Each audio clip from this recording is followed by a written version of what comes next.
Imperial County Chief Executive Officer Tony Rouhotas and with the Imperial County Public Health Department Director Janette Angulo and get an update on COVID-19 and other things in the county. First off, good morning, Janette. Good morning, Tony. Good morning, sir. How are you? Morning, Sunshine. Okay, I am doing well, and I can tell both of you, the smiles are radiating. Yes, they are. Okay, first off, last week, Imperial County moved into the red tier on the governor's Skittles scale of opening the economy. And if I read the numbers right, we're not very far from getting into the orange level, are we? We are not far at all. Yes, you're correct. So our trends are going in a very positive direction.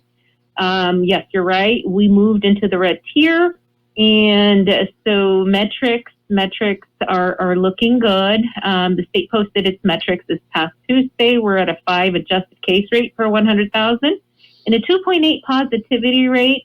Now, the health equity quartile positivity rate is at 5%. So it's looking pretty good for our county. Okay. And where do we have to be? Where do we have to be? To be in orange, we need to have 1 to 0.9 daily new cases per 100,000 population. When it comes to positivity percent, it's between 2 to 4.9%. And the health equity quartile is 5.3% or less. Okay.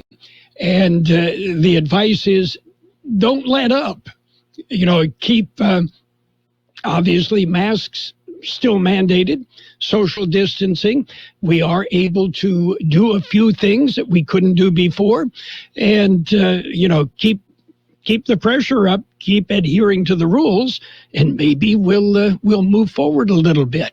Yes, that's correct. Yes, we need to keep up with all those prevention measures and engaging in the lower risk kind of activities because, yes, that's where we want to be in orange. Orange is the next step. Okay, and everybody loves orange. Okay, now, how about vaccines? Are they becoming a little bit more available? Well, let me tell you, this next week, we got notice that we're getting 8,940 doses. That is definitely much more than we got this week. So, yes, it's becoming more available. Next week, we're going to get Pfizer, Moderna, and the J&J vaccine. So we're excited about that. Okay, so all three. And, some people have some issues with the AstraZeneca, and that has not been approved in the U.S., so you don't have to be concerned about that. But we don't have that one in with us yet. It's just Pfizer, Moderna, and the Johnson & Johnson. Right. Well, like I said, the AstraZeneca is not approved in the U.S. at this point. Johnson & Johnson, one-shot affair, right? That is correct. It is a one shot, and you're done with that vaccine. Okay. And the vaccines that you are getting, where are they going? Where are they going? Well, let me tell you, in Imperial County, we have over 30 providers that are dispensing this vaccine. All providers are currently immunizing those that are 65 and older. 16 to 64 with certain health conditions and disabilities, and all those in the eligible sectors. And currently, we're working with, as you know, the healthcare sector. We are also working with those in the emergency services, education, childcare, food and agriculture, those that are in transportation and logistics. And we are also immunizing those that are maybe in congregate living spaces. And let me just tell you, for the agricultural sector, it's been about a week or two now that the public health department started with its travel team going, to certain places of our community, immunizing farm workers. So we have a travel team up and running. Okay.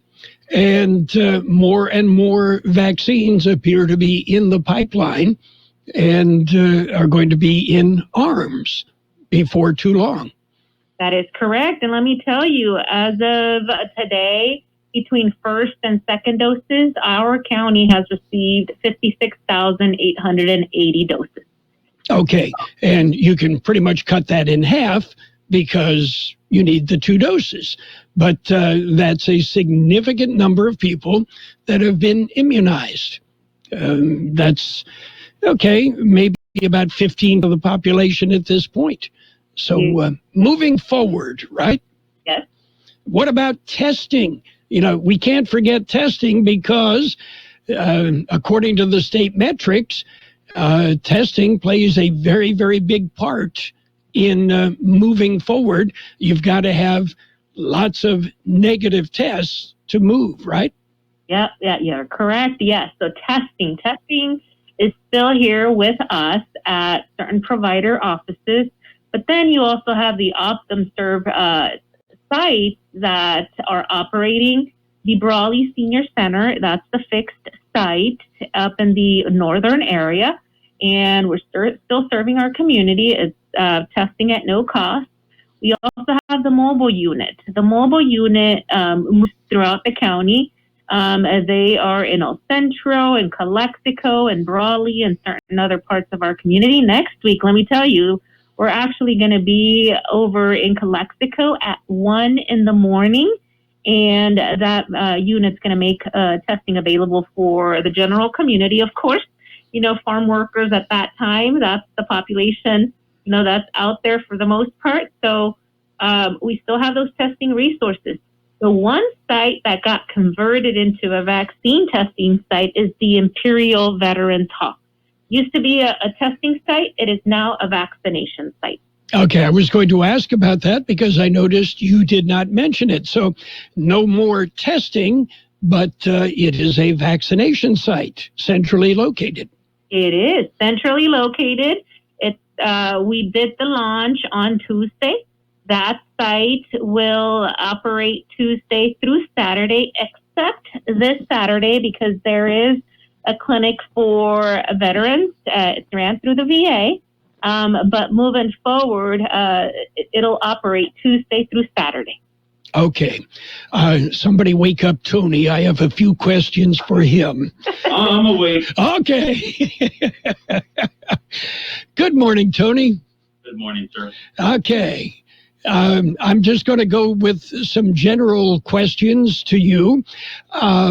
Okay. We've been in lockdown for about a year, and things are beginning to open up a little bit. But one thing I have noticed, not just in the cities, but in the county, there are the stirrings of some new developments, some new businesses, some positive things moving forward. You got an idea? Can you share with us some of the more positive things happening in the county? Yeah, we do have some new development. We have some expansion programs going on. Can't talk about all of them. Some of them are in the planning phases right now. Some of them are in the development and purchasing phases. However, people have looked at some business opportunity here in Imperial County to see where we can go in the near future. So, yeah, that is a positive to us. We are making some headway. COVID has not slowed everything down. There's still all the work that goes on behind the scenes and a lot of actions taking place through county government. Okay. And, one of the things, and I find this exciting, the plan to extract lithium from geothermal fluids. And I know there's been some progress there. What are you seeing happening with that development? It's extremely positive, and I'll tell you why. We have board members that have been at the forefront of this, that have seen the potential. We've had meetings with several potential clients bringing that business into Imperial County. One thing about lithium, because there's a high concentration of lithium within around the geothermal plant, is potential ancillary businesses that's going to bring along services, the type of industry that it's going to bring with it. It's all positive. Lithium is used in all batteries, batteries and everything. using your lawnmowers these days, not including cars, cell phones, all of our digital devices. So if I'd be able to do that extraction here, if we can have production here, really it just takes us to a whole other level of standards of everything that we use, everything that we create here in Imperial County. Well, we would love to see a lithium battery production facility, huge demand. And, if you're going to extract it up around the Salton Sea and the geothermal fields, hey, we've got a willing and capable workforce, water and electricity. Let's see about developing that plant here.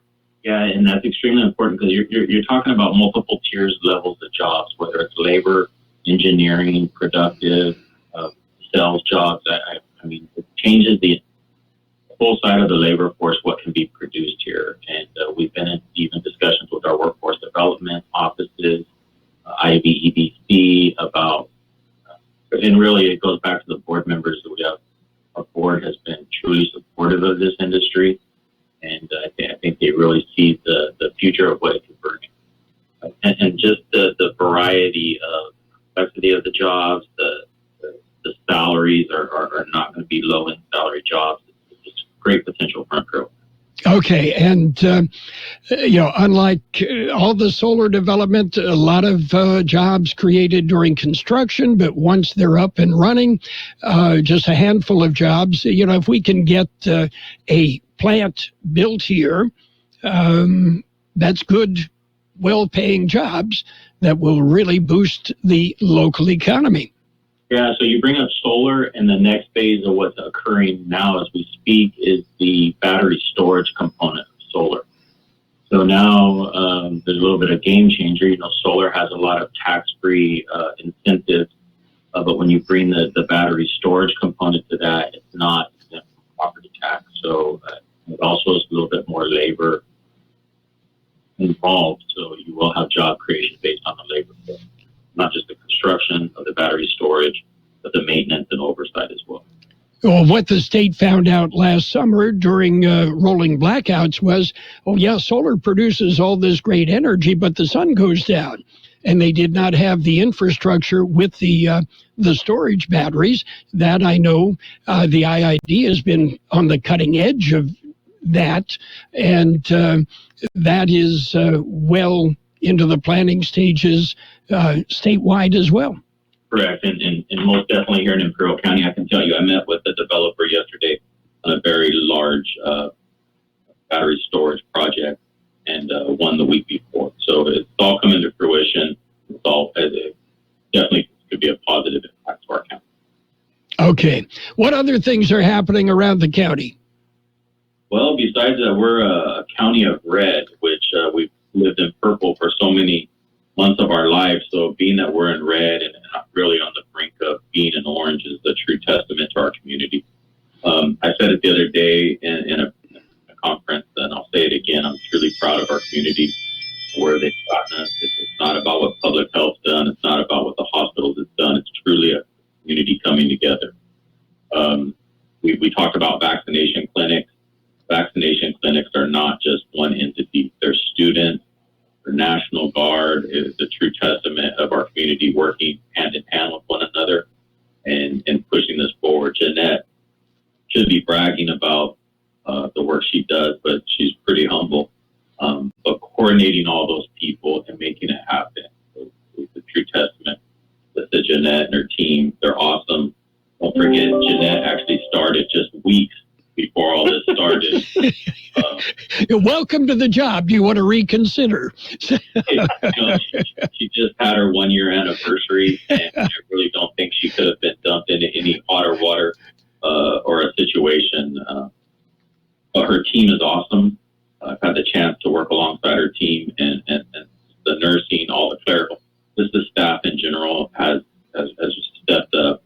And it's not just this office, it's a lot of county employees. And like I said, there's Pioneers, El Centro Regional, the clinics, doctors' offices, they've all come together to be part of these vaccination clinics. Janette just showed me a map, which is located in her office, where she has all these clinics occurring. And it's pretty awesome. travel clinic, curbside clinic, mass clinic. These are all coming together. And I know there was a lot of anxiety, a lot of the need for the vaccine. And now that you actually see it being distributed, and there's no secret to that. We've been very vocal about Carroll County needs more vaccine. And over the last few weeks, we've gotten those additional vaccine doses. So we're getting it out to the important groups within our community. You know, we still have a lot of work to do. Janette mentioned 50,000 and change doses administered are, so we know we still have more to go. However, we're on the right track. And showing in our numbers, showing on where we sit in the chart, and we hope to be in orange in the very near future, so I can take you to lunch, and you and I can hang out for a while. You owe me a beer. Well, a green one, right? A green one. No. True Irishman would never touch green beer. So anyway, and Janette is going to be along with us as well. So, Tony, I've known you for a number of years. Janette, I have known through our conversations. We have never actually met. We have not. We've never met in person. So we're going to see if Tony can get the county credit card and take us to lunch. Oh, goodness. No. No. In fact, I don't even carry that in my pocket, Carroll. I'm too scared about swiping it when I shouldn't be swiping it and grab the wrong one.